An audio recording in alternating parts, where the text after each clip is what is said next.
The most interesting one ever. Well, hey everybody, how are you all?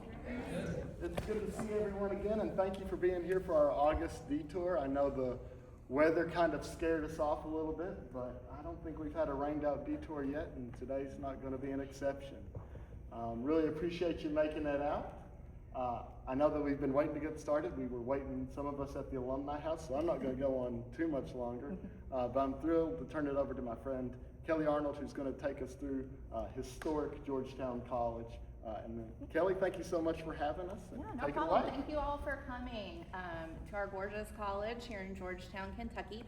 So my name is Kelly Arnold. I am an alumni. I graduated from Georgetown College in 2001. I am the Director of Alumni Relations, so I deal with all of our graduates, and I'm also a faculty member. So I'm a weird unicorn trifecta of I went here, I'm a staff member, and I'm a faculty member. So it makes for very interesting times for me here at the college. So I belong to all the communities. So thanks so much for coming to something that is very dear to me. With me today is Miss Allison Gillespie. She is our Director of Admissions. She is also an alum of Georgetown College, and strangely enough, we went to school together and graduated together and sat in classes together, and then reunited when we started work here on the same day. Strange. It was meant to be.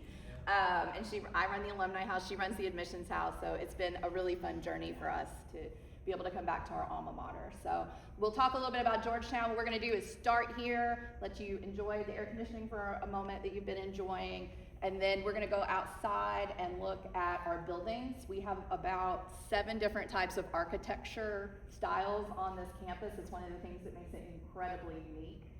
So we're gonna take a look at the outside of some of our buildings. We'll come back around, look at the outside of our gym. You'll have a chance to see inside the alumni house, which is, I believe, is about a 1920s home. We'll go up to the Patterson house, which is our admissions house on Main Street. And then we're gonna finish in our Mills residence, which is our presidential house. It has been here almost as long as the college. Yeah. It's a very old home. And you will actually be able to see the inside of that house. We've got it open up there. And there'll be some fun pens, stickers, all kinds of stuff up there. So if you see something you want, take it, just not anything that looks like it is plugged in or a piece of furniture. Please leave those things.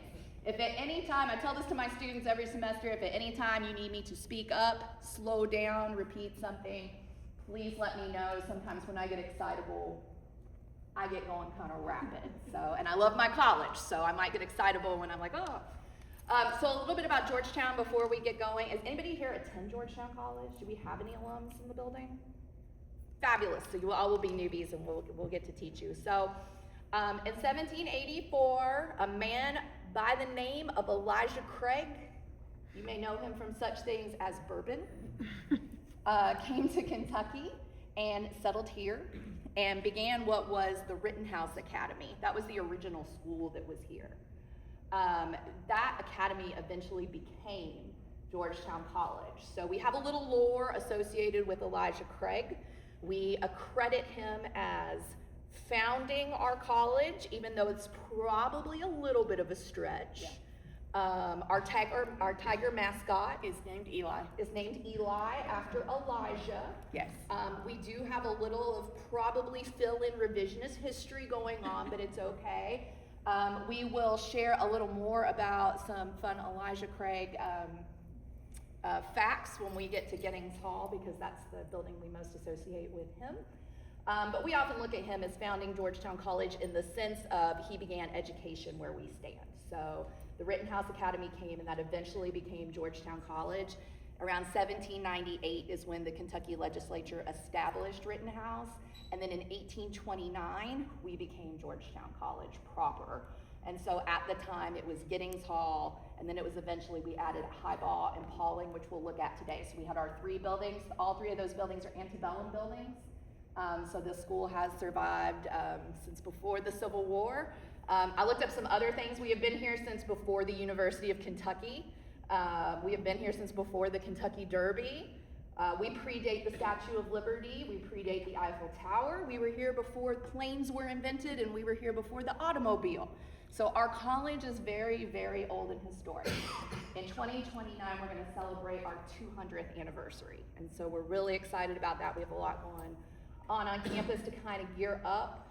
Some fun things about our college: we allowed women to attend in 1884, which was actually really kind of on the cutting edge for a Southern school.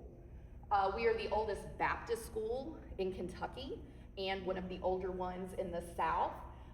So that's a little bit about our college. We have survived all kinds of wars, we have survived COVID, we have survived the Spanish, we have survived everything. So this college has been here for quite some time, and we hope that it will be here, for many years to come. So we'll start here with, this is John L. Hill Chapel.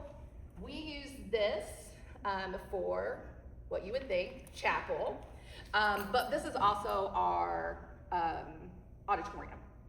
So anytime we have students gather as a full student body, it's in here. So a lot of our traditional things that we do at the college, we come in here to do. Opening convocation is in here. Founders Day is in here. If we're gonna do, every Tuesday, we have what's called Tiger Tuesdays. You have to attend so many as a student. You can always tell what generation an alum is by what they call that. It was Nexus credits. It's Nexus credits now. When we were here, it was CEP, Cultural Enrichment Program credits. My boss is an alum, and he calls them co-curs, co-curriculum credits. So we always laugh. We're like, what are those things you had to go to on Tuesday? And that will tell you what decade they were probably here. So we do all of that in here. So John Hill Chapel was built in 1929 originally. It was this big Gothic building. There's a picture in my office that you will get to see on the tour of what the original chapel looked like. But like most universities in the 40s, we had a fire, because there wasn't a lot of fire safety going on. That came later at colleges and universities. And so our original chapel burnt down. And so this is the rebuild, and it was built in the 1940s. It's named for John Hill, who was one of our presidents, 1890 to 1921. We consider it a colonial classic revival. The thing that makes it a little weird is we have a steeple on it, but we don't judge, we like our steeple. The bells still go off every hour. You probably heard them when you arrived. Every hour, every half hour, and we get a full song at 5 o'clock.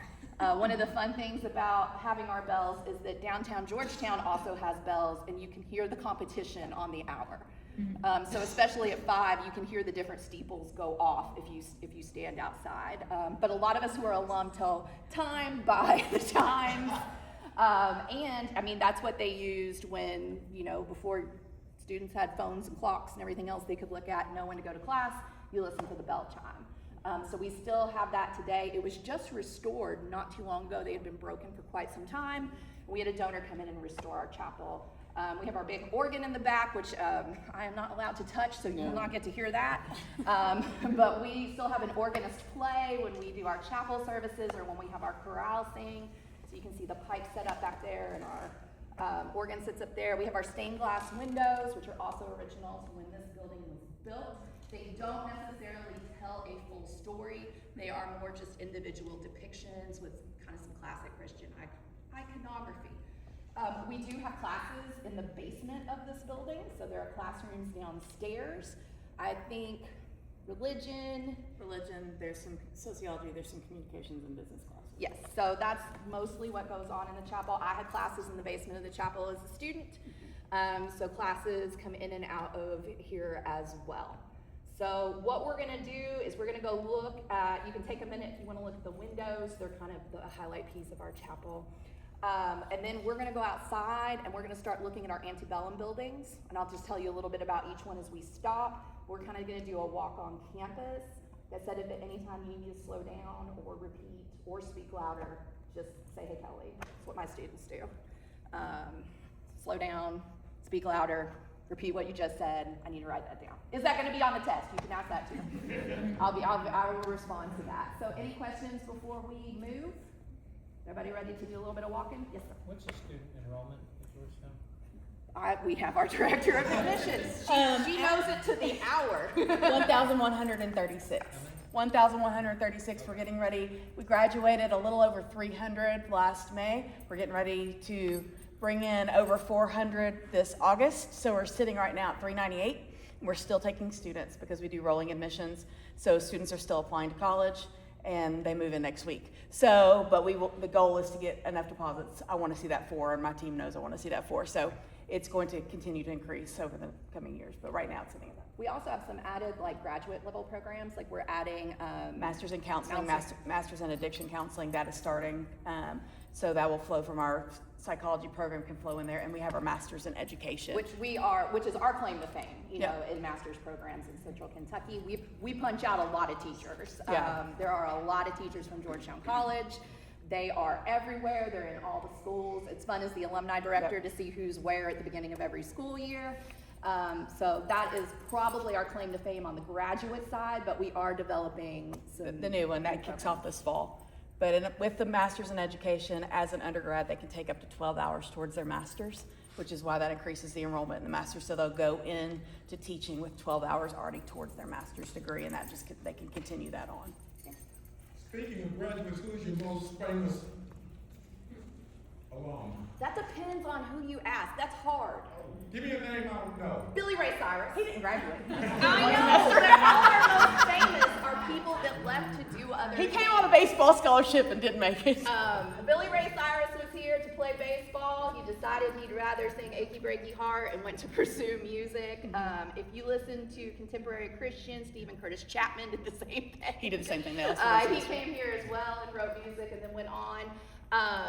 Kenny, I'm having one of my senior moments where I lose last names. What's Our he do? basketball player. Oh, yeah. I can't remember. I'll get his name in a minute. Dave Baker. Yeah, Dave Baker. Dave Baker is a Buzz Baker, who used to do the UK pre-show, and also does Good Morning WKYT maybe. Kenny, and I'm gonna say Walker? Kenny Davis. thank you. Well, somebody said it back there. I'm just Kenny repeating Davis, them. thank you. I'm at an age where things look out of my head. Kenny Davis is probably one of our more prominent athletes. So he has, he played collegiate basketball here, but he was also captain of the U.S. Basketball Olympic team, and played, I believe, in the Pan Am Games during his tenure. But if anybody ever, the most people will know us that Billy Ray Cyrus went here. We're all like, but it's what we got. Tons of preachers, teachers, lawyers. That's a lot of what, you know, kind of matriculated from A lot of here. business executives and that give back to the college, that pour into our students. So Yeah, we have a crazy tight network of folks. I wear my Georgetown College t-shirt all over the place, and we'll run into people in not anywhere close to Kentucky who are like, "Go Tigers!" And I'm like, "Yes, go Tigers, indeed." yes, sir. Do you have anything like UK's Donovan program where older folks could attend? So we do, you can audit classes.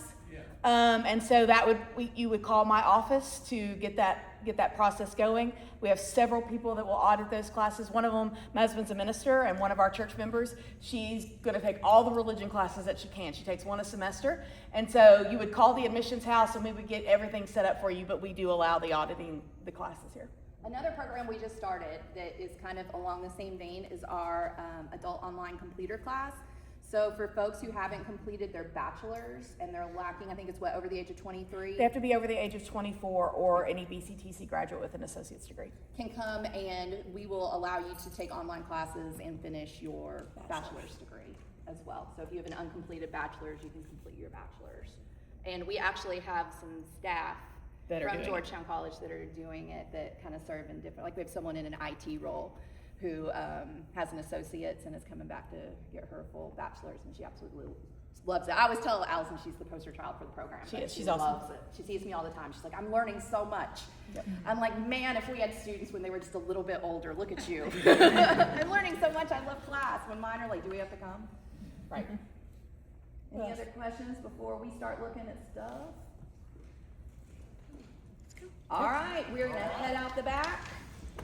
It's really the front, but to me, it's the back. I always say the front of the chapel and The front of everybody. the chapel.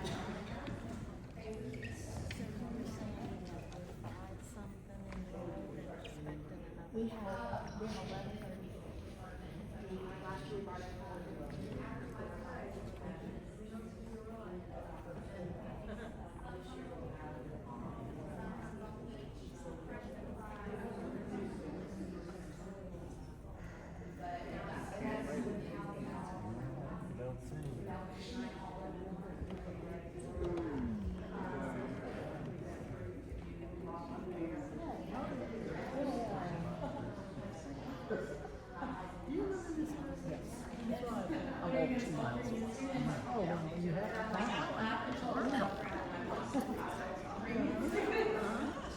This isn't a marathon.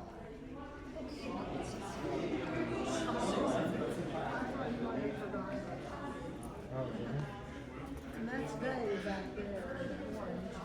Other people are saying, well, I'm gonna ask Allison.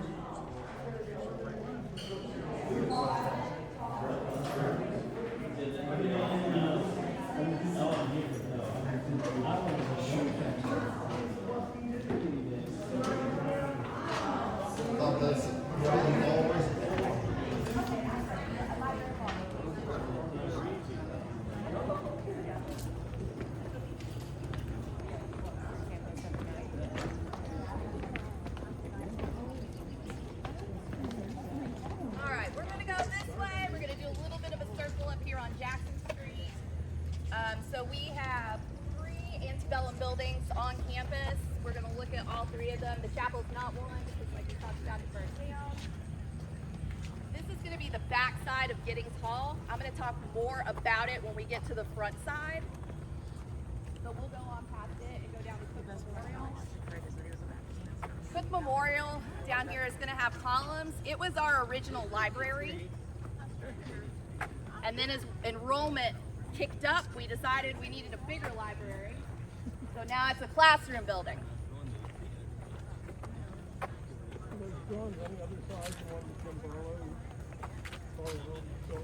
Yes. So these, yes, and all of our, this is what we call South Campus on the other side of Jackson.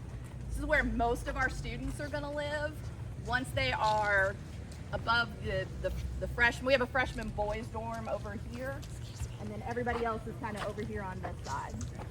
I'm gonna try to hug tight to her. Excuse me. Sorry. You're fine. It's been a while since I've been out down Main Street. Bruce is so It awful. is amazing. Beautiful. Like, and I work down here in my office. We'll see it later. It's down on the corner, and I can like walk up and grab lunch. Like, it's wonderful. Talking about that earlier. Don't go up. And I will say the city has done a good job. Like when I was a student here, Toyota hadn't been here very long. But they have done a really good job of just the city itself revitalizing. There's all kinds of stuff. It is in When I was younger and was accumulating, I went to the Georgetown Antique Mall a whole lot. I'm unaccumulating at this We have stage so of much. life. We have, we have a record store downtown now. We have a run store. If you haven't been in downtown Georgetown lately, I'll do a Chamber of Commerce pitch. You should go down there. We've got all kinds of yummy local restaurants. It is a big benefit to students. If you're faculty, you love it because we can literally walk up the street and grab lunch when we need to. So this is Cook Memorial. This is actually where I teach now. I teach in the basement. We have 3 levels to Cook Memorial. This used to be, oh, gotcha. This was my library, my freshman. Yeah, this was our library. So we had the stacks in here. We had like a little kind of law library. We had a huge card catalog that kind of sunk the floor in a little bit. Yeah, it did. And as enrollment kind of boomed, so like when Allison and I came in, we were the largest freshman class at the time. And then for about probably 7 years after us, every freshman class was the largest freshman class at the time. So we had to start expanding a little bit, but for the most part, Georgetown's tried really hard to work with the buildings we have, right? So we haven't done a whole lot of new building. We have done a lot of kind of retrofitting, and then we will also, or use the buildings that were already here. We will also look at some, the buildings we're gonna see at the end are houses that we have taken and repurposed, that were historic homes to Georgetown, that we have repurposed for offices or student services or whatever we need versus building new buildings. We've kind of tried to keep the spirit of the small community as much as we can. So Cook was actually built in the 1950s, and you can kind of see they started getting a little more fancy with the columns. These aren't like the Gothic Revival columns that we'll kind of see on Giddings. It's more of like I think a mix of colonial and mid-century. It just kind of depended on I think, what they were feeling at the time. One of the really cool things about our buildings is a lot of these bricks, some of them have been restored, but some of them are still original bricks. And so you can see in the tones of our buildings that went up before the 20s still have that handmade brick look, like people made those bricks. Whereas after the 20s, you start to see more of the manufactured brick. So you can see like the different colors. Now we've gone in and changed, bricks over time and added mortar, but the bones of these buildings are as they were built, right? Like when I came back here to teach and work, no, these buildings look the exact same, except some of them had projectors in them. I was like, oh look, we're evolving. But we really do try to kind of keep the integrity of our buildings. It's kind of what makes us Georgetown. And when you're almost 200 years old, you don't want to mess with what you have. I will tell you, they do not build it like this anymore. They just don't. Some of our newer buildings have had more of a time holding up than some of our buildings that are, almost 200 years old. But yes, this was originally our library, and so now it houses our social sciences and our business. So psychology, communication, I teach in this building, that's my department. Exercise science. Kinesiology is a huge major for us right now. Lots of people want to be physical therapists. So our physical therapy students come here. A lot of them go on to go to PT school at UK. So we have a pretty good funnel system of people coming here to kind of major in kinesiology and then go on to PT school at the University of Kentucky. We have a partnership there. We sent Allison, 7 or 8 kids this year went over to UK to become physical therapists. So that program has really, really picked up for us. Sociology's kind of got their own house, but they also teach in here as well with some of their classes. So this is Cook. It's one of our newer buildings by our standards because it was built in the 50s, but it is one that we repurposed. So it was our library, and when it could no longer kind of serve that purpose, we changed it into classrooms. So any questions about our former library, current classroom building? And I will tell you today as we go, these are all in-use buildings. So when we go see some of the offices, I'll ask you to remember people work in them. Kids visit them. We have copiers in them. You will see that we are a working college, even though we're using some older architecture, if that makes sense. So any questions about Cook? It's not our most interesting building. I love it. I teach in here. My classroom's in here. Most of my students come here for classes, but. Did you build a new library? We did, and we're gonna see that. That opened mine and Allison's sophomore year, and it's a beast. It's our biggest building on campus. We did build a new library.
I was just wondering where that was. I was like, I need my phone.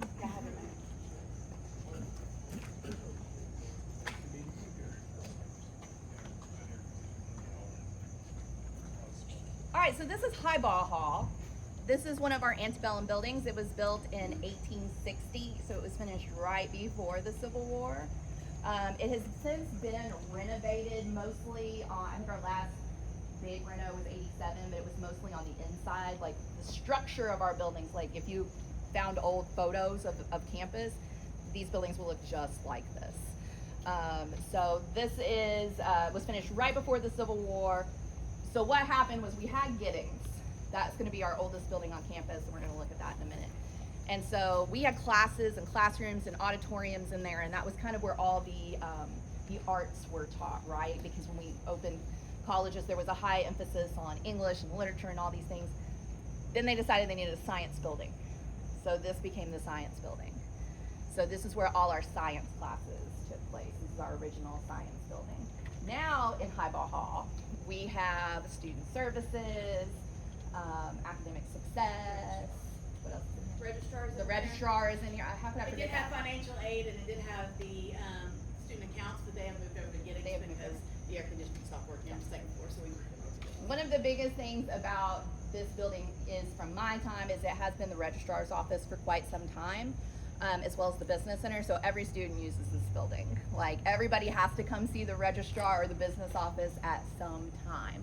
And yes, all that stuff is online, but there is still stuff that goes wrong, goes haywire, or sometimes you just need to come ask Miss Christie in person and look so sad because you need a class to graduate. You come to the registrar's office and give them the puppy dog look so that they will wedge you into the class that you waited too long to register for. So everybody kind of makes their way over to this hall. So this is one of our other antebellum buildings, like I said. So this building has been here, you know, pretty much for the duration. So Giddings was our main building, then came Highball Hall as our science building. And so it's still kind of in that Greek revival. Like you can see the clean columns, there's not a lot of stuff on them. A lot of colleges were kind of in that, you know, sort of architecture anyway, because it gave that academic look. It was that clean Parthenon, higher knowledge, Greek look. And so that's what you'll see out of a couple of our buildings. One of the ladies who works in Giddings Hall told me that once her son had a high school architecture project, and he had to go around and he had to take pictures of like a whole list of different architectural elements, and she was able to bring him here, and in like 2 hours he got everything on the list, because we have kept things, and then just whatever came after that we built in the current style. And so we have a lot of different style situations going on our campus. So that is Highball Hall. Like I said, I could talk about all these buildings forever, but I'm gonna try to give you so you're not here till 10 o'clock tonight. And you'll see, walking by any day, you'll see the rocking chairs, and you'll see them on Giddings. They are filled with students. Yes, They we love always the have courses. students in our rocking They'll chairs. be there Sometimes visiting. you'll see staff members. A lot of sitting outside, but the rocking chairs are super popular on campus. Also, if you see any Adirondacks sitting around, those are student magnets as well. All right, and if you look over here, where I'm not gonna make you walk all the way down there because it's hot and sticky.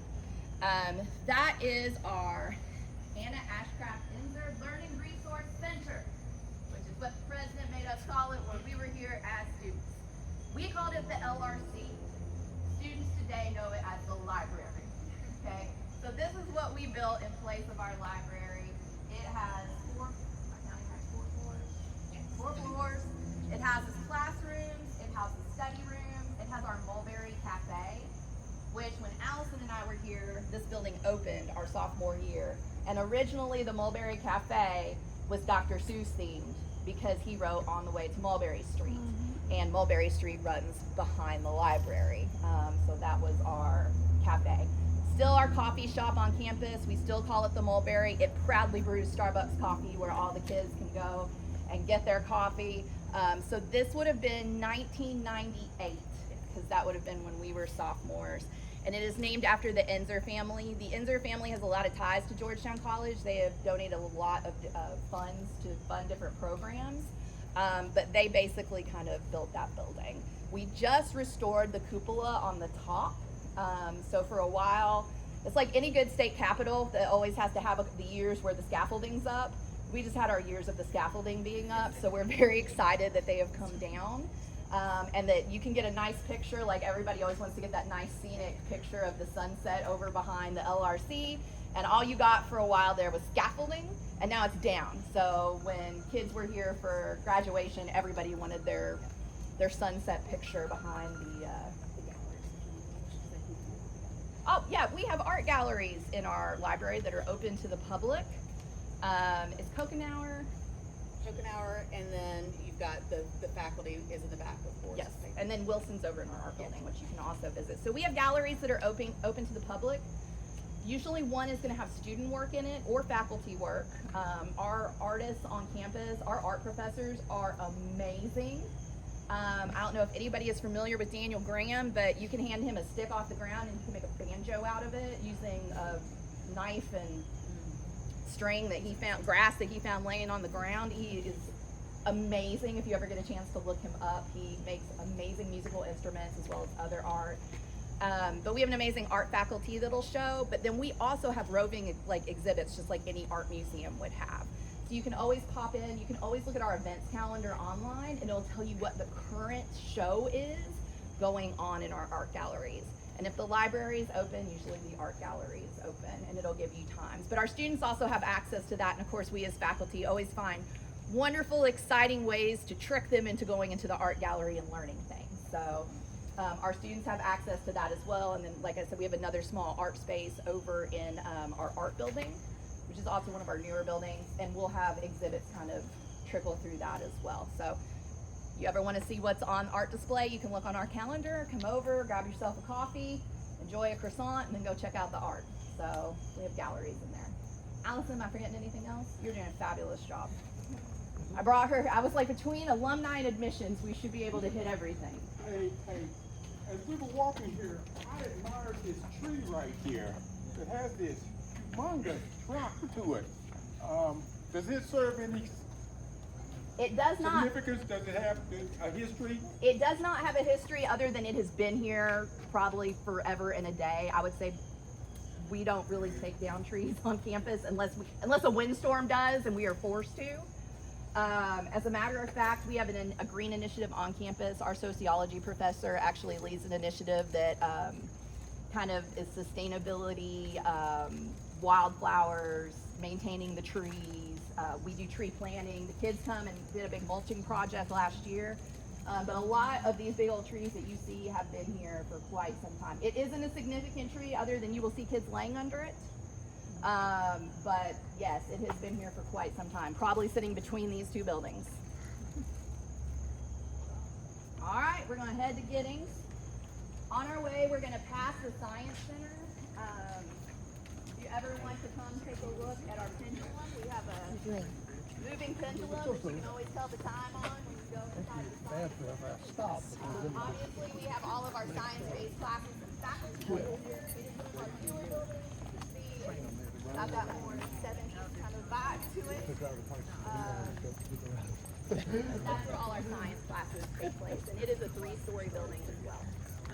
And other things that we're kind of not taking a look at, we have a theater down here, so you can also look online if you ever want to see what plays the kids are putting on or that we're hosting. You can come down to our Black Box Theater. Tickets are exceedingly affordable. It's the cheapest show you'll ever see. But they're always fabulous. So you can grab like dinner on Main Street at Fava's or Galvin's, and you can come down and buy a ticket and see the kids perform whatever show's going on. They usually every so many years do The Importance of Being Earnest. That's a very famous one that we do here. And then they'll have different shows kind of come and go. But you can always look online and see what's happening in our it's a little black box theater. They do so much with it. But it sits down here in the corner and is across from our art building.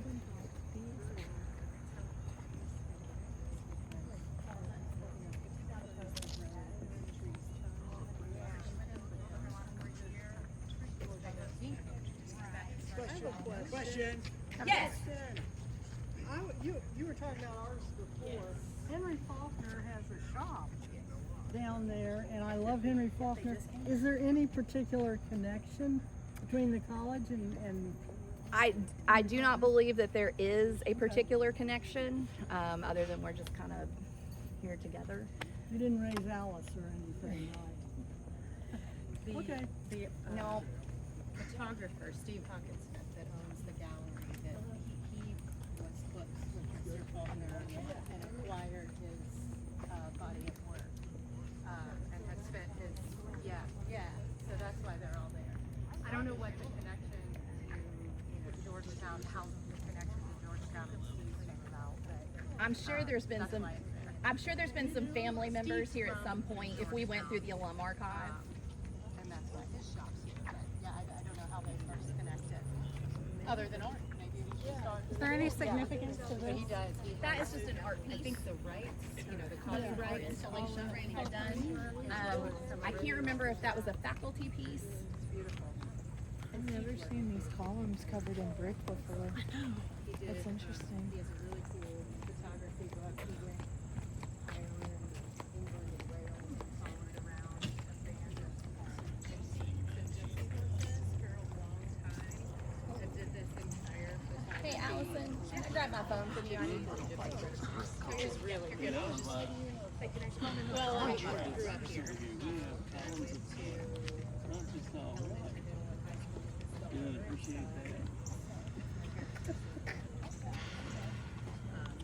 came by that knowledge.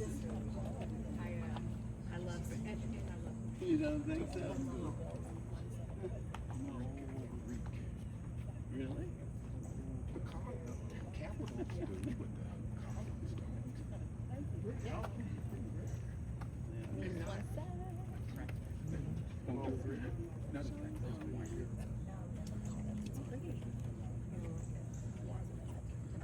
All right, just letting the president know where we're at because she's going to meet us at our last stop.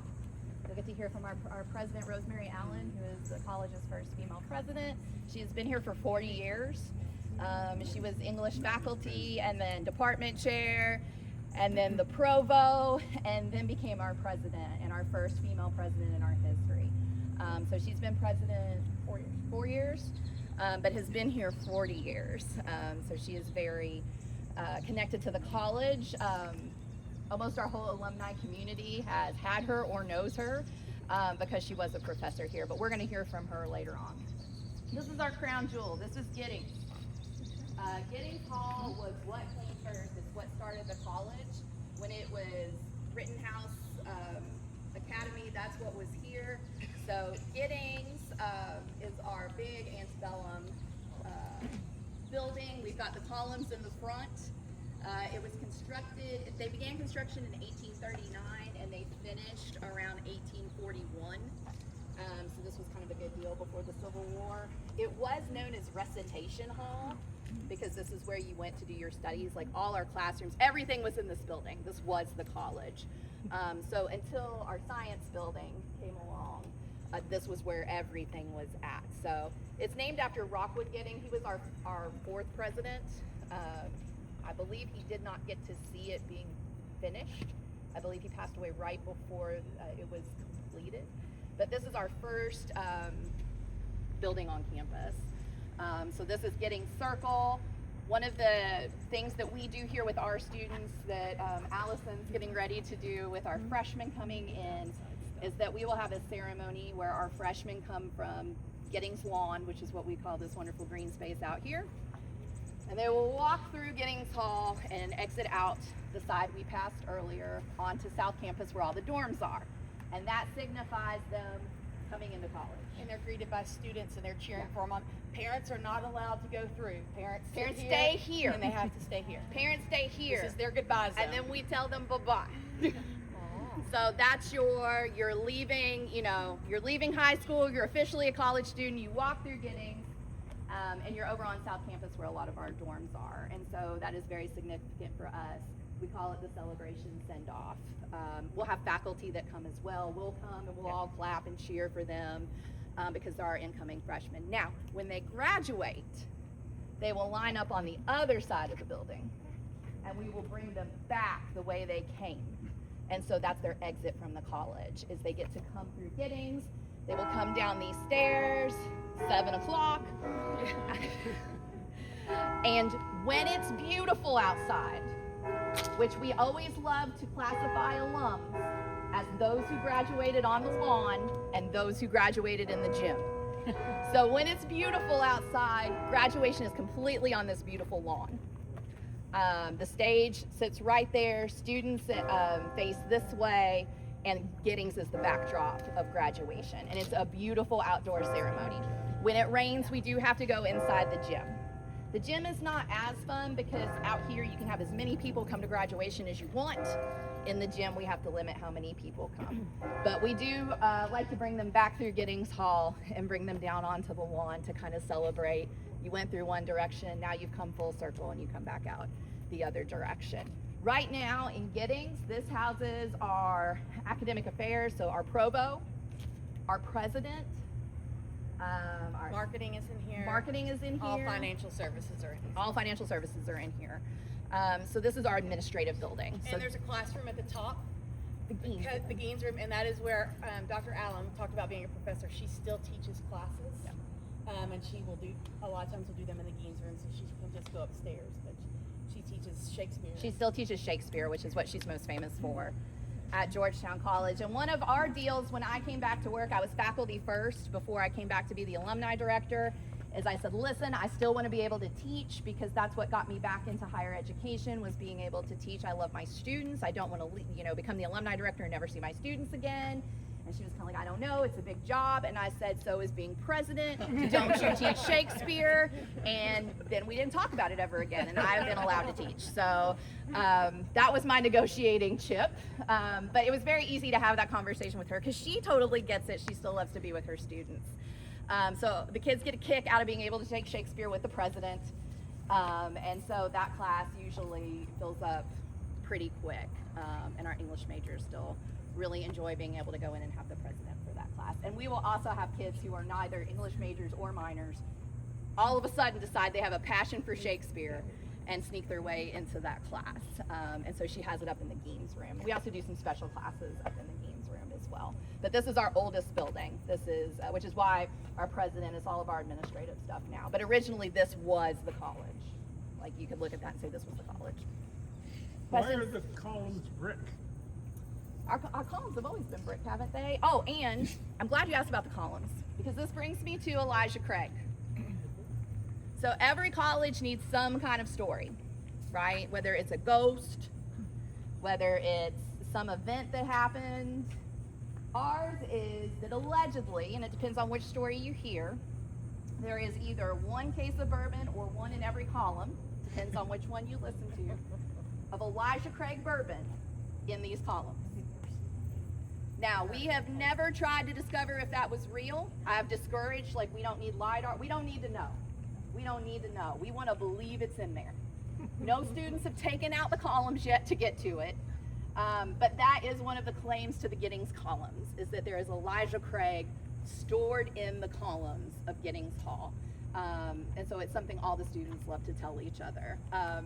The timing on that would be kind of weird, but hey, again, we can live in disbelief.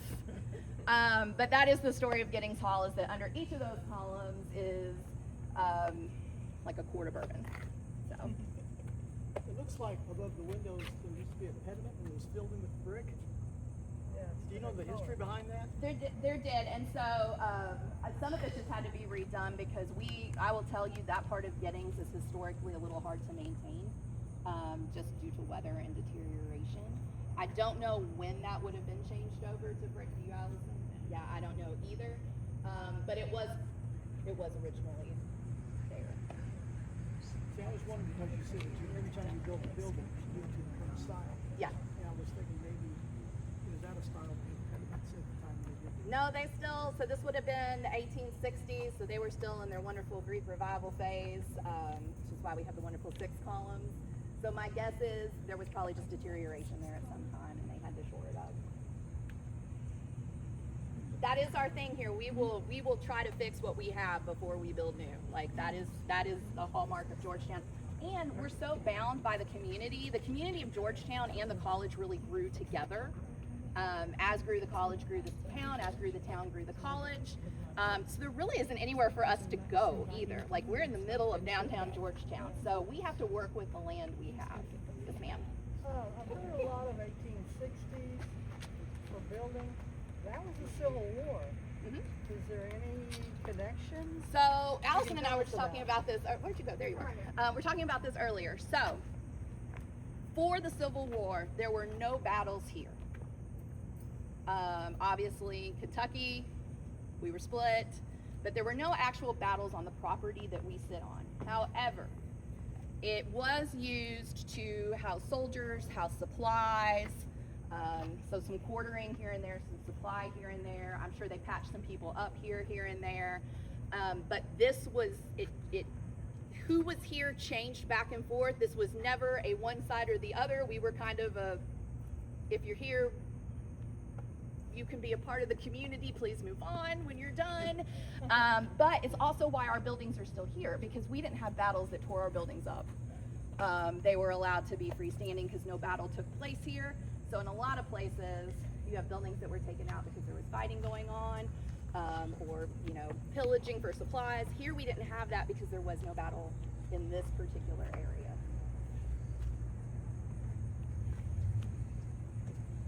All right.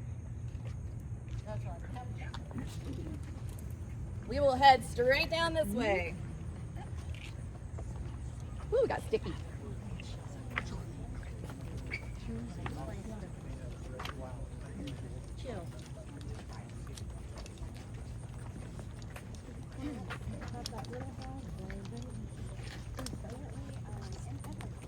Congratulations. Very long. Isn't it? Came in this way, there was like several rooms before you got to the church.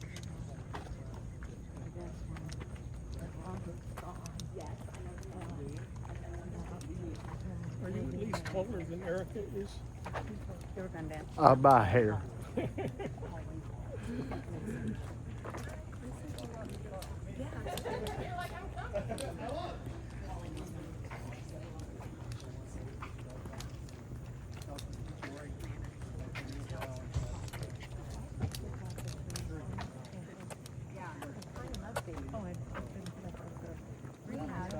Well, and that's about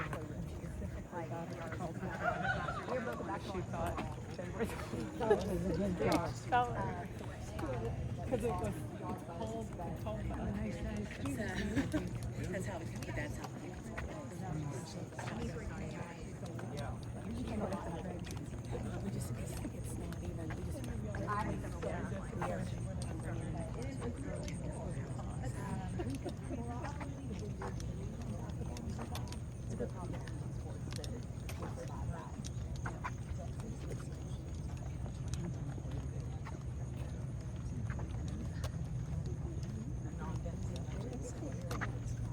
play their basketball.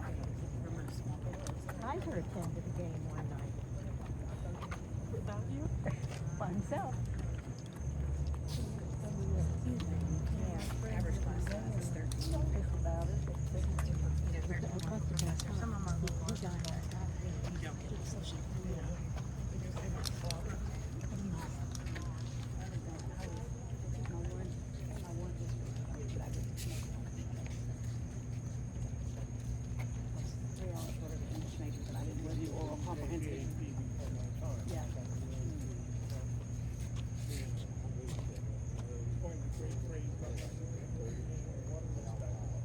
Yes. Jackson, how are we on time? Because I can do some things on the fly if I need to. We're at 7:08 right now, so whatever is working for the president is. Okay. Anybody have a hot date that they need to get to? No, you're with it. Nice try though.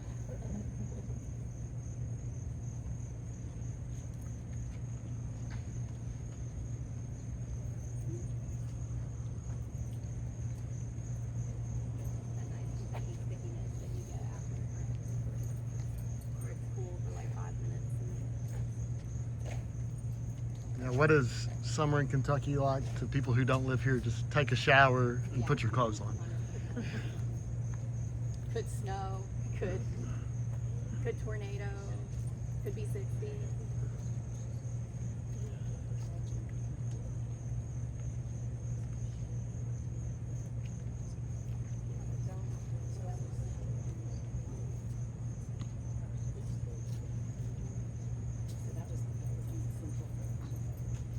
while we're waiting, before I talk about Pauling, for those of you that are new, this is our original football field over here. It's now like our intramural field, but that was Hinton Field. So that is where, before we built, you know, the field down out at East, we played football games over here on this field. Now it's green space for students. So anytime we do intramural, powder puff, anything like that, students can go out here and use it. You'll see kids out there laying, there's walking tracks. So that's what our big field used to be. And that's kind of why that green space is preserved as well, as it used to be our old football field. But now it's preserved green space for students on campus. So. Where's the stadium now? Our stadium is out at what we call East Campus. So in 1998, again, when Allison and I were sophomores, was a big time. Obviously, Toyota had come, lots of things were happening in the city of Georgetown, and the Bengals came to build their training camp out at East Campus. And so that became our stadium. They repurposed our stadium, they built apartments, they redid the field, and then when they, as most things, Jackson and I were talking before, I love that it is our Olympic Village, because when they left us all the infrastructure as well as all the issues that come with having all of that. So our students can live in apartments out at East. A lot of our athletes do that because our stadium's out there. So a lot of our upperclassmen, like football, will live out there because then they can get up, they can go to workouts, they can come up campus, do their classes, then they can go back, change, go to practice, and homes right there for them. So we do have upperclassmen housing.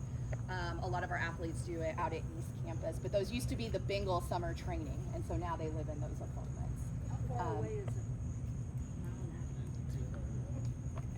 Always have your admissions counselor with you, because my admissions director is I knew she would know everything that I didn't know off the top of my head.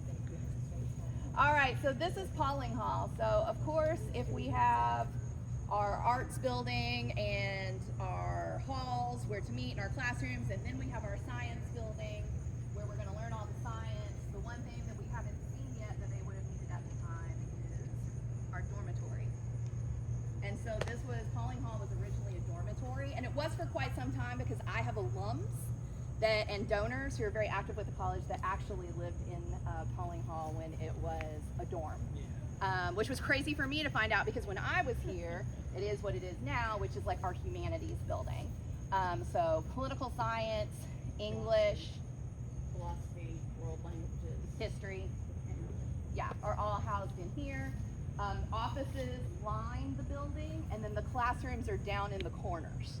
So you have classrooms on the end caps in the corners on this side and on the front side. And so Pauling began in 1843 and was finished in 1844.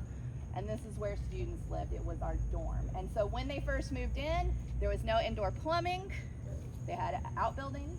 There was obviously no electricity. So candlelight studying in the dorm rooms. They had stoves and fireplaces for heat. So very different than what our students have now, which is central hearing. And they do not have that in here. But now this is total classrooms and our humanities offices. So this is the third of our antebellum buildings. So Highball, Pauling, and Giddings are the three that have been here pretty much since the inception of the college. And they were all built right here in a row. So students lived here, they could go to classes down there. The chapel was eventually put in the 20s, but then we had to replace it with a newer chapel. So everything you needed was right down this strip. Not much has changed, right? The dorms are a little further away now. They have to walk across the street, either that street or that street, either College or Jackson. But it's still, in a lot of ways, the same experience, right? Like, they walk from the dorm. Some of the ones from East drive over. But for the most part, we're a pedestrian college, right? They walk across the street, they eat in our student center, which is right here. This is what houses the cafeteria. They go to class right here. That's it, it's all right here. We are a very contained campus. Library's right down there. We always say you can stand at one end and see the other. That kind of campus isn't for everybody, but for the right student, it really, becomes a very tight-knit community. I always used to say when I was a student here, I may not personally know every single person on campus, but I knew who didn't belong on campus. Like I knew every I could look at everybody and say they're a Georgetown student, they're a Georgetown student, they're a Georgetown student. Oh, that's gotta be somebody's friend. Like we just knew because we're such a tight community. You eat breakfast with everybody, you go to class with everybody, and our classes at their very, very, very biggest, and we're talking about some of our bigger freshman classes, and for those of you who went to bigger universities, you're gonna laugh when I say this horrendously large number to us, is 30. 30 is a big number for us. I teach class sometimes that goes up to 26. I'm like, what am I gonna do with 26 kids? That's so many, right? But I've also I was a TA in grad school at UK, so I've had 100 kids before too, and 300 kids. So here is amazing. I know what my kids had for breakfast. Like I do. That's just the nature of being on a campus like this. Because they walk over from here with their cereal bowls and sit down in my class with their cereal bowls and they're ready to go. So we are a very small campus. So this was our original dorm. Now our dorms are more on South Campus across the street in what we call the quad. And so we have a big square over there and all the dorms sit around that square. And that's also where our Greek life is, our sorority fraternity houses as well. But those are kind of some newer brick square buildings and just aren't all that interesting. And we don't have all the time in the world, so we don't get to see South Campus today. So I apologize. If you turn around. Hey, we just saw a young, what I assume to be a student, walking past. We have our, Why are there no students here? We aren't in classes yet. Our athletes just moved in yesterday. So the people you do see are gonna be football, soccer should be back. Women's volleyball is back. And cross country will be back next week. There you go, and cross country. So you will see some students right now, but our students don't move in until the 15th is when our freshmen come. And then a couple days later, our returning students come. So we aren't back at full strength yet. And most of football that's back right now, you don't see them because they're at practice at the stadium with coach. But we're not quite into classes yet, which is good because my syllabus is not ready. So I don't need to see kids just yet. And what percentage, isn't a high percentage of students considered athletes with some We form do. Admissions over here. Give me a percentage. 54% of our students are student athletes. And I was talking to somebody, we are NAIA. That's what we play in. We have a rich football, basketball history at this school. A lot of folks will tell you we could play Div 3. The problem is we don't want to be a Div 3 school. We're very happy being an NAIA school because a lot of our other sports are very happy being NAIA sports. But we do have a very rich history of Georgetown basketball and football. We have outstanding programs. We've had outstanding coaches. Two of our very outstanding coaches will be Davis and Reed, who our gymnasium is now named after. So this is the oldest gymnasium in Kentucky, I believe, where athletics are still contested. So our gym just turned 100 years old. We recently just renovated the inside. We put down what was only the third gym floor to ever be put down. And what was so cool is I was sitting in my office one day last summer and I got a text that said, you gotta come over to the gym right now. So I run from the alumni house over to the gym, all 500 feet. And I go inside and they were taking up the floor, right? They were taking up that initial floor. Now that was important to me because I had pieces of the second floor we put down engraved and we sold them to alumni as a fundraiser, and it worked really great because people really wanted pieces of the floor, right? Paint was extra. It's a great fundraiser if you ever have some gym floor. There was a dumpster full of gym floor that they were filling, and I was out here climbing in the dumpster pulling out pieces of gym floor. Our art students did the engraving in the art department, and so we kicked back some of the sale to the art department so that they had money in their program to kind of cover some of their expenses and some things for their students. It was a wonderful project. But anyway, I get in there and they have taken up the floor, and the original floor of our gym is in there from when our gym was first built and they played in there. And the center court tiger was perfectly preserved. Like it was still there. So we got to see that original, and it looks nothing like our current tiger. We were able to take it out in one piece. And so it is now framed and hangs in the lobby of our renovated gymnasium. But this gym did just turn 100 years old. It was originally called Alumni Gym, and then we eventually named it after Davis and Reed. It became Davis Reed Alumni Gym. As we do in academia, we do not rename things, we just add things. You'll see that with some of our other buildings we're about to see. So we still play contested sports in here, but we have been playing basketball in here for 100 years. This is also where folks used to go in to register for classes, and the registrar sat with index cards, and you went up with your name, and they flipped through, and they moved all your cards around and got you registered for classes. We, of course, do not do it that way anymore, but this was originally where they did do that. So this is our renovated gym. So the outside remained largely the same. The inside is what we updated. New bleachers, new lights. Took out the drop ceiling because no gym needs a drop ceiling. We also have a very rich women's volleyball history. Men's is newer, just because men's volleyball in the South is a little newer. I'm a volleyball mom, so we won't get on my tangent of talking about volleyball. But what I love to tell people is, for all the wonderful coaching that we had in here for basketball, the winningest coach in this gym is Donna Hawkins from Georgetown, Kentucky. Because Coach Hawkins won more games as a women's volleyball coach than anybody else who has ever played in this gym. And I got to show Coach Hawkins the renovated gym when it was finished, and it was awesome. Her coaching office used to be in there, and so she got to come see that. So once we have people kind of affiliate with the college, they are always in the family. So her daughter is an alum. Her granddaughter was in my class last semester. So we have a lot of legacy families who keep coming to Georgetown. Okay, so we're gonna And go now, down this if way. everybody turns around, they have a really nice view of your scaffolding Oh, list. yes, you can see no scaffolding. See, before it was horrible. If anybody here's ever seen the West Virginia Capitol, which I have West Virginia family, that scaffolding was around the Gold Dome, felt like for 4 decades. And when it came down, everyone celebrated. See, yes, exactly. See how it ruins it? It ruined it. Thank you, that is a beautiful shot. It is. All right, so we're gonna come down this way and around the cones, because I think that prevents anybody from having to do stairs.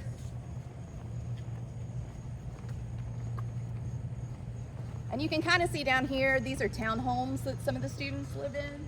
So some of our upperclassmen live down in those townhomes. So as we have grown, we've had to find places to put kids.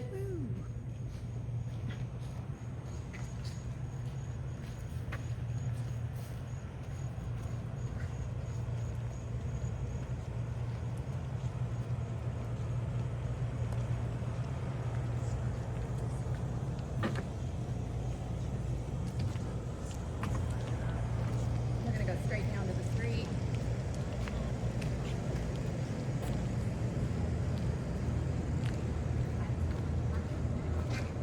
Our students are deprived.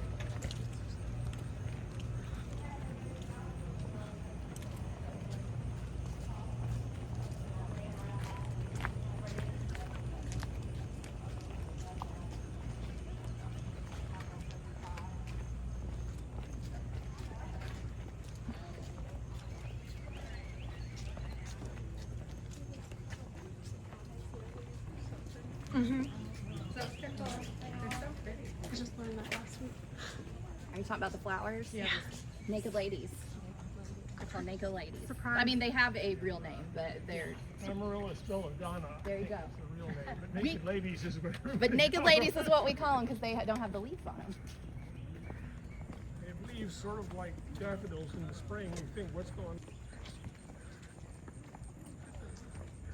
on? Oh, cute.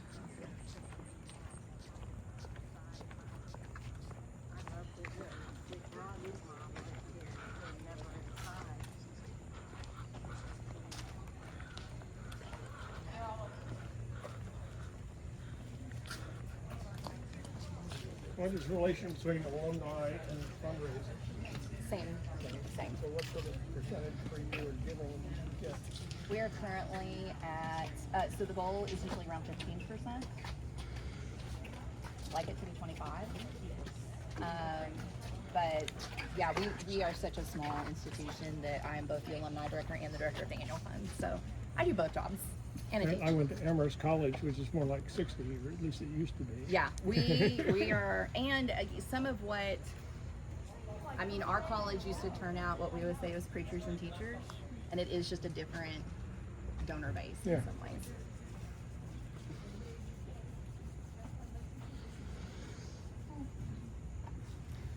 So we're gonna stop here for two reasons. One, my office is air conditioned, so we're gonna take a quick air conditioning break before we go up to the president's house.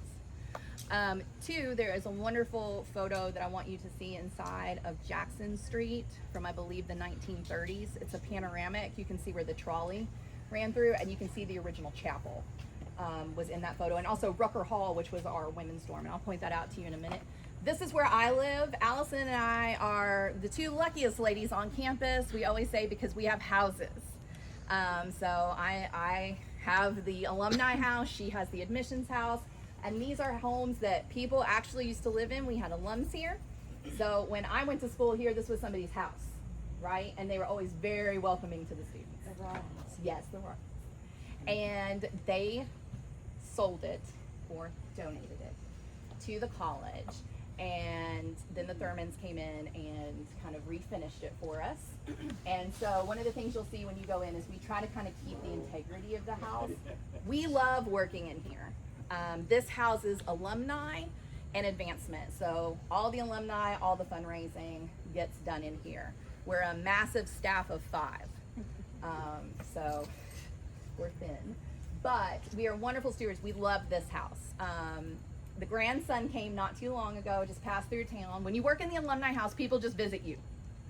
Like at least once a week, I get a drop in of somebody who just comes in to say hi. An alum who's traveling through, somebody who's in the area, somebody who has questions will just drop into my office. So it's really cool because I've met all kinds of fun people. But the grandson of the family that donated this house came in one day because he was in the area. And he actually walked me through the house and showed me where everything was when he was growing up, like where all of his grandparents' things were. So I got to tell my coworker Tammy, I was like, she has basement down, she's in the basement downstairs office, and I was like, you have the best office in the building. Apparently, they used to hide the beer and the pool table down here. So that was in her, because we are a dry Baptist campus. We would never have anything like that on college property, so a lot of the kids would cross the street. This wasn't college property at the time, and they would come over here and have a really good time with the folks who lived here. But we're gonna stop in. I will let you walk the downstairs of the house. The upstairs I think will mostly be closed because it's offices. Our conference room is their old living room. My office, which when you walk in is to the right, is the old dining room. We have a full kitchen in here because this used to be a house. But what I really want to point out to you is the photo that is downstairs. Also, I want you to take a quick, it's humid out here. This is fully air conditioned. So we can take a quick, break. And then we'll walk up and do, Allison, I think we're going to skip Patterson and we'll go right to the Mills. And then we'll be finished for the evening. And they locked it. But I anticipated this. I anticipated my coworkers thinking we were done for the day. I blame Mike Calvin. All right, let's do it. All right. Oh, we are.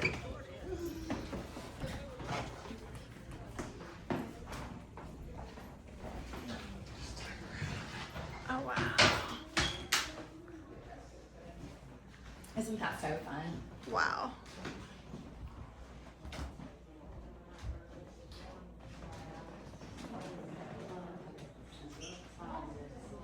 Anything you see in antique stores and you wonder it doesn't have the identification on it.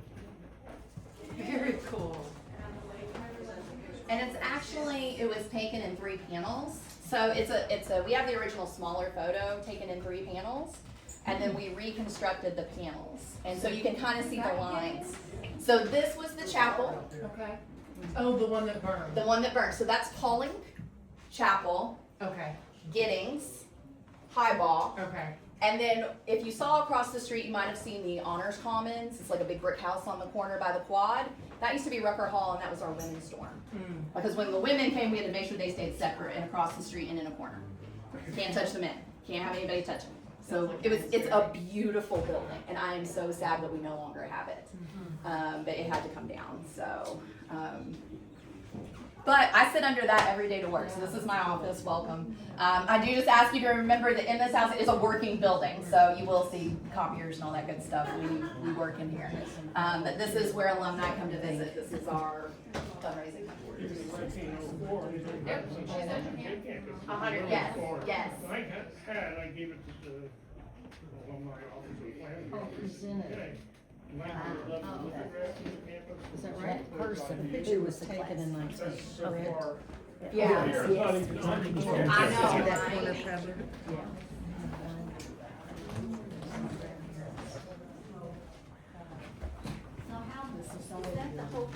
Yeah, so this is the whole class. You got your women over here, your men over here, which I always tell you about.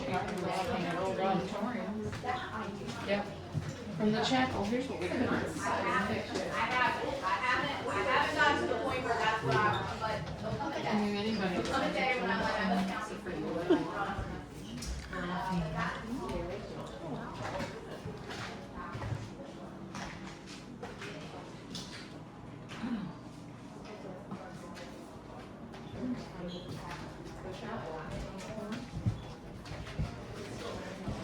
And I'm so sad about it. It wasn't the same. But you can still see the old trolley tracks that used to go through Georgetown. So that's the Jackson Street where all the. So one of my favorite things about it was the pool out there. No, that's somebody, Well, it was part of the Ryans, and then the Cornets bought it, and the property was split. But I just wondered what's going on between here and there. It has not. Been a great spot for a pool and a pool house. oh, absolutely.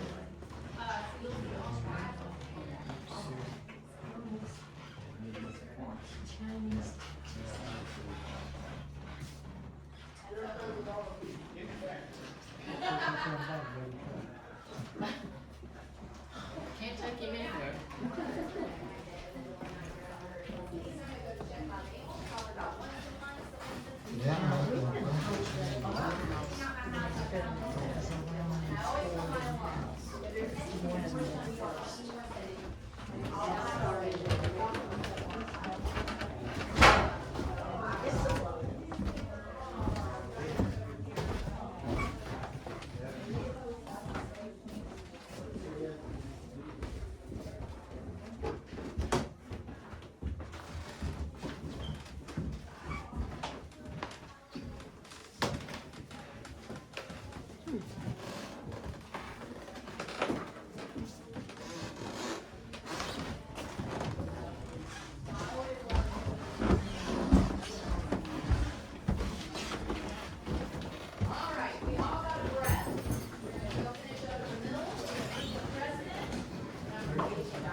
I would ask her.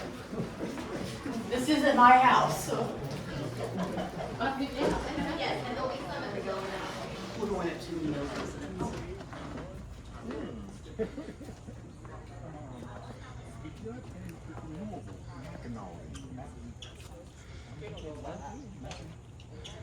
I was in the other half of the pool, so I wasn't on that. Yeah, I don't remember his name. Two white boys who wandered into the doctor.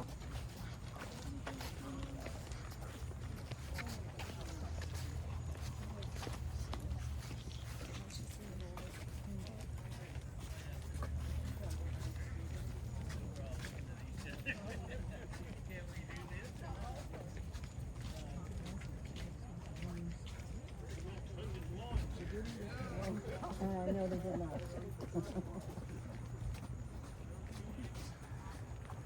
Oh, look at the back of the house. Oh, wow. Looks like they're expecting students in a week or something.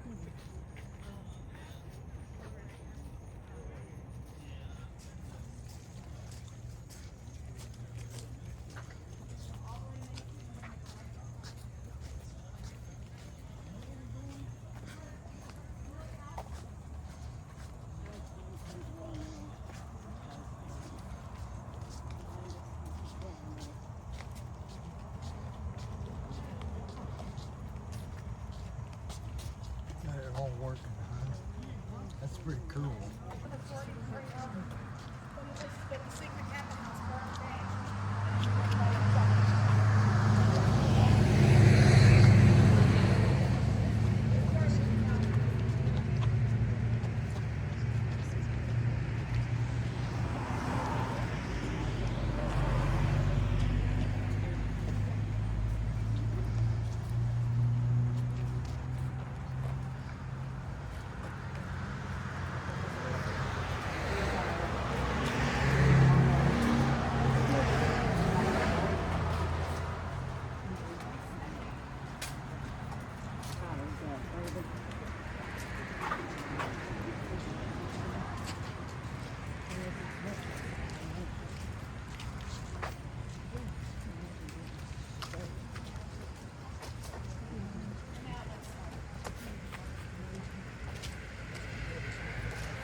Oops, a little too much.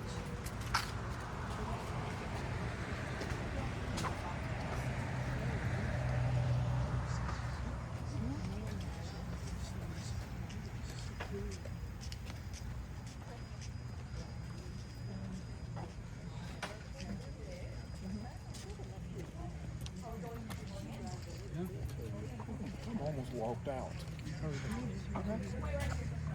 I mean, if it's mobile.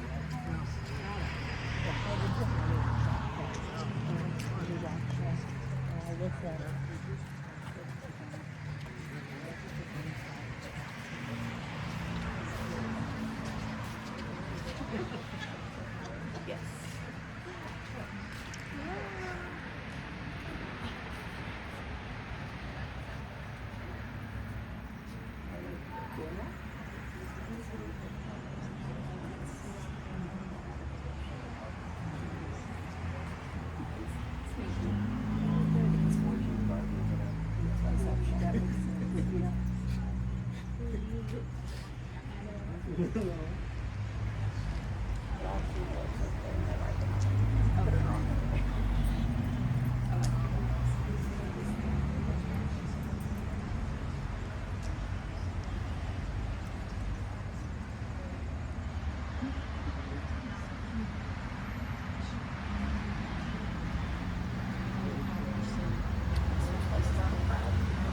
Thanks, Allison. Yeah, almost everyone. So you want to speak here first before we go in? Oh, well. Okay, we'll do this and then we'll go in. You know me, I'm just kind of doing it off the cuff. All right, I think we have almost everybody. So this is our Mills residence. That family is very connected to our college. Robert Mills was our president, and he lived in this house. It's almost as old as the college, isn't it? It was built in the 1840s, I do believe. Yes, so it has been here a very long time as well. Mills was not the first president in here. You may be louder. No, he was the first president. He was the first president in here? So he was the first president that lived in here. We call it, you'll see Bob, the Mills Presidential Residence, and you'll see Bob and Maggie's name on it, which I've talked to some of you know them. But Bob and Maggie are both alums. They met here. Maggie was living in Pauling Hall. Remember, we saw Pauling Hall and talked about how it used to be a dorm. They met here, and at the time, Bob's father was president of the college. They are very great stewards of our college. They are still very active within our college. I actually have a meeting with Maggie on Friday. So they come and sponsor a lot of things at the college, but they have allowed us to do a lot of things on campus, so we thought it only appropriate to dedicate where Bob's family originally lived in his and Maggie's honor. So that's where we're standing, but I also want to take this opportunity. Remember, I promised you the president, and I have her. You were the president that was promised. Yes, I am the promised president. You're the promised president. This is President Rosemary Allen, our first female president of Georgetown College. Yes, it took us that long, but we're glad this is the one we got. So I'm going to let her say a few words, and then we'll go inside and look at the house. There are pins, stickers, magazines. Feel free to pick up whatever you would like. Please leave the furniture. If it's plugged in, leave that. Don't take the lamps. Don't take the chairs. Leave those. But there are some goodies for you in here as well. And air conditioning. Yes, that's always a good thing. Hello, I'm Rosemary Allen. I'm the 26th president of Georgetown College. I've been president for almost 5 years now.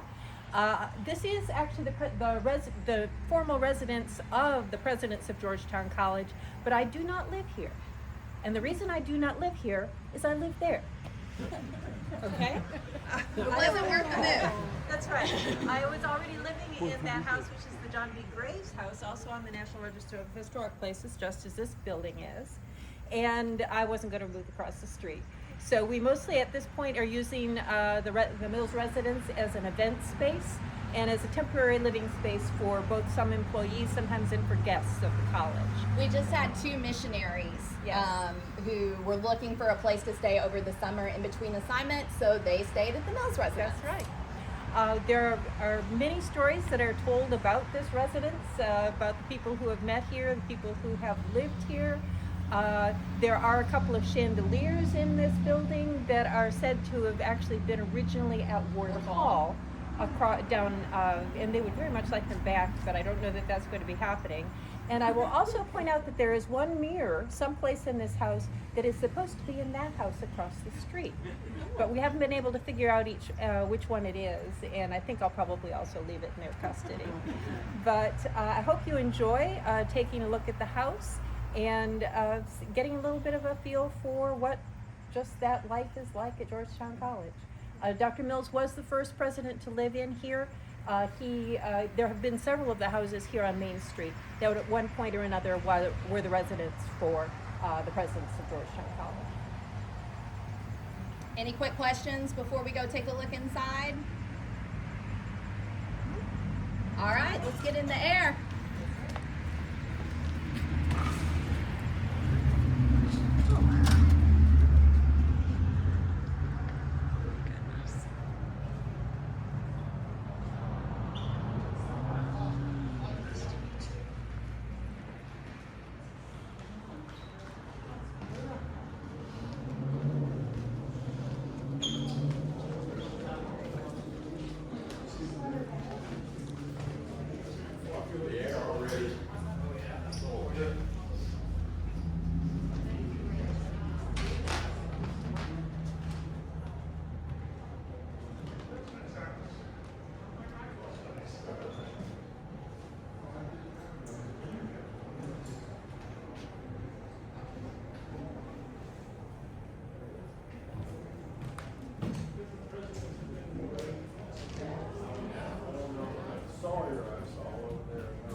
So my favorite thing about the President's House is that we deck it out for Christmas, and then we do a alumni, faculty, staff Christmas party up here before we do our Christmas service in the chapel every year. It's a tradition.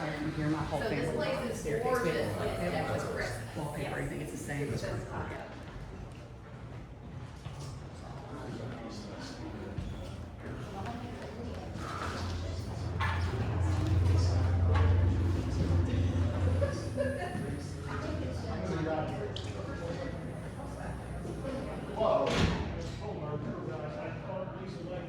She did, we did. It's like the Lycans family is very precious to us.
We